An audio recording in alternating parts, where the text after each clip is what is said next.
Welcome to Wind Down Wednesday. We're about to make some homemade spaghetti sauce. First thing you want to do is salt you some water for your pasta. And then we're going to start with all of these ingredients to make our pasta. Let's get started. Generously cover the bottom of your pot with olive oil. Good quality works best. All right. And now we're going to start prepping all of our vegetables to go into the olive oil. But first, a sip of wine. Alright. So, growing up, I come from a very Cajun family. Spaghetti was not one of the normal things on our menu. We would normally have jambalaya, rice and gravy, gumbo, sauce piquant, all of those types of meals on rotation. And when I got married and had kids, I was looking for easy meals for the week, things that the kids would eat, obviously. And so what I did was started just kind of mixing a seasoning pack with a jar of ragu. And, you know, everybody kind of liked it. It was like a normal way to cook spaghetti. And then as I got older and started traveling abroad and eating things that were very, very fresh and didn't use a lot of jar food, I started thinking, well, I mean, golly, I could make it like this. And it's actually healthier, less preservatives and things like that. All right, so once you get your onion chopped, we're going to put our fire under our oil and get it sizzling a little bit while I get the garlic ready. How do you like this knife? My son brought this back from Japan, and you will lose a finger if you do something wrong. It's so sharp. And look at this garlic, how huge. And look, you can't put enough garlic, in my opinion. So I'm just going to kind of break it out of its tissue. Cut off the stem.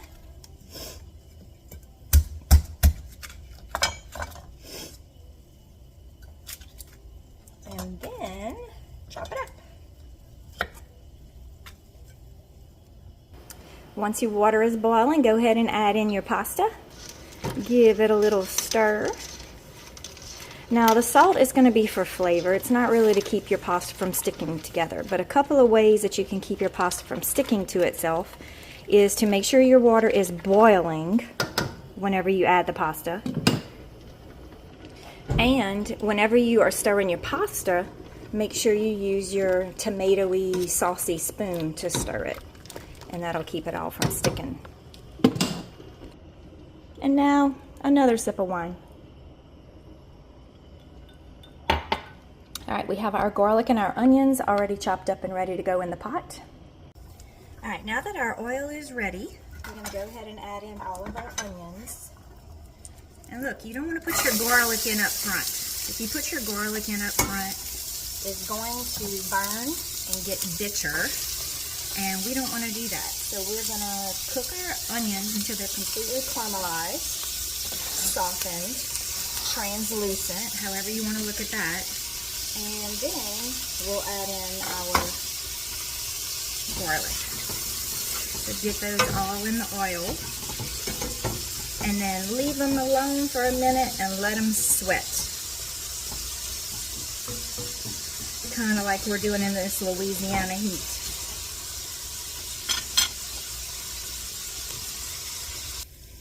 So I've decided that I'm going to make meatballs. Now, you want to start with some lean meat, because if you use a very fatty meat, you're going to end up with a lot of grease, especially the way that I cook it. Because I'm going to put in a little bit of thyme, some oregano. You can do egg, you can do breadcrumbs, you can do anything you want. Some pepper flakes, some basil, some Italian, which is going to have a little bit of everything that we just put in there in it. And some parsley.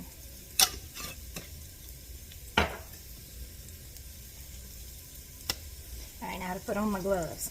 There's many thoughts on when you should do, how you should do your meatballs. Should you cook them in the oven up front? Should you cook them in a skillet? Should you put them raw into the sauce and let them cook like that? And look, everybody has a lot of their own experiences. But in my experience, if you form them and you make your sauce and then you just put them raw into your sauce, you're going to have the most tender meatballs that you have ever tasted. And they're going to be juicy and not dry or hard.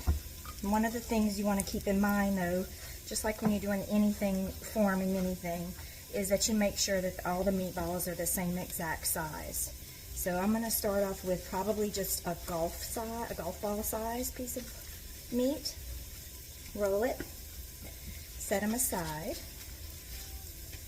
Just keep whatever size you choose consistent. Now, of course, you could just brown this ground meat in a separate skillet and then add it in here. You can do whatever you want to do. But this is a way I love to go to a restaurant and eat spaghetti and meatballs. It's one of my favorite things at an Italian restaurant because it doesn't have cheese in it, and I can't have cheese.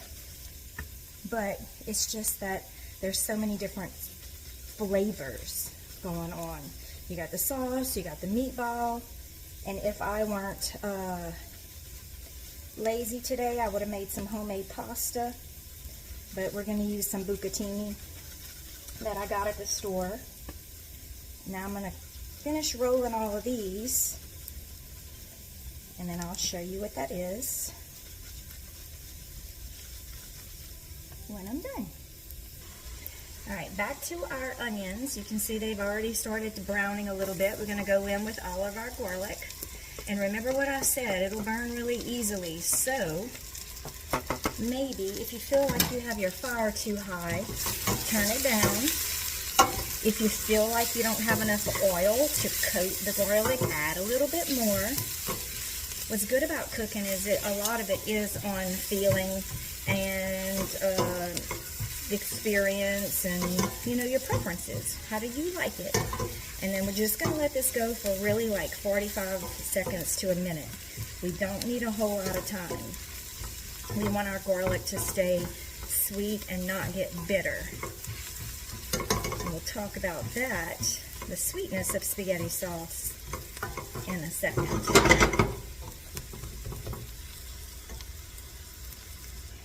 Alright, our garlic has been sauteing, and I'm going to go in with an entire tube of this tomato paste. You can use the can, you can use whatever you want. You know, if I were making real homemade spaghetti sauce, I guess that I would cook my own tomatoes and then puree them and all that good stuff. But we're just going to go in with this tube.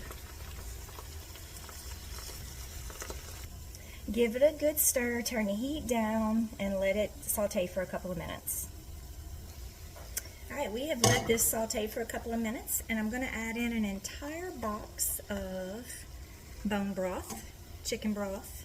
You can use water. You can use your pasta water from your, after you're through boiling that. Anything that has some flavor, and then of course that's going to add starch. Now I'm going to put a good bit because I want to submerge my meatballs into this, and I want them to all be covered. And as it simmers and as everything cooks, it's going to cook a lot of this liquid out. But you want to get it to the consistency of, you know, what you would want your spaghetti sauce to be. So I'm going to go ahead and put this whole box.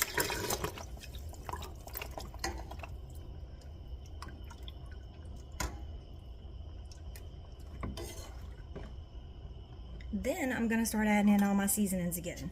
The same seasonings that I put into my meatballs, we're going to put them in here. Oregano. Some thyme. And we're in Louisiana. I know we have a lot of Italians in Louisiana too, but we don't like a sweet sauce in our house. So I put some more pepper flakes, basil, which always amazes me because it smells like licorice, but it doesn't taste like it, thank goodness. Some Italian seasoning, some more parsley, a little bit of salt, and a little bit of black pepper. Okay, a little bit more black pepper. Give it a stir.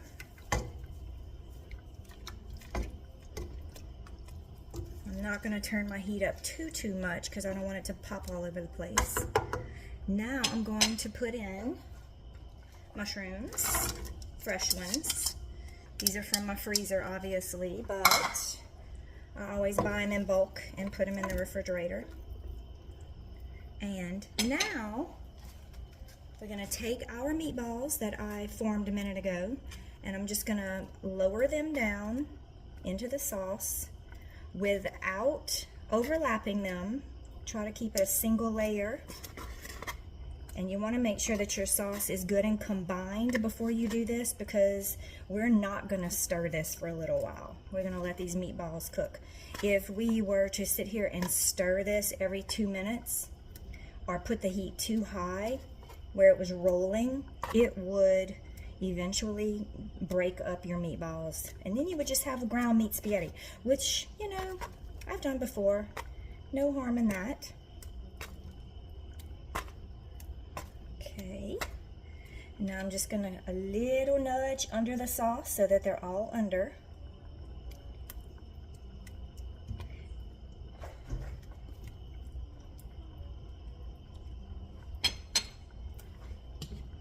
We're gonna wait for it to come up to a little bit of a simmer, and I'm gonna prop the lid at an angle just so the steam can get out, but that it doesn't pop all out over my stove. And my pasta is ready to drain, so let's go do that. All right, let's give it a look. We have some bubbling going on, and if you feel like the meatballs are peeking out, just kind of bump them back under the water, under the sauce.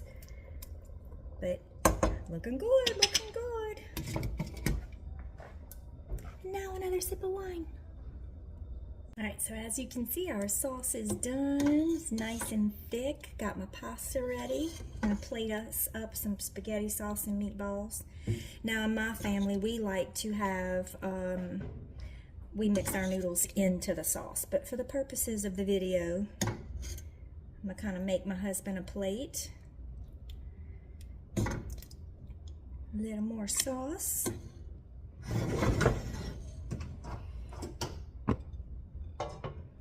And then I'm going to put some Parmesan on it.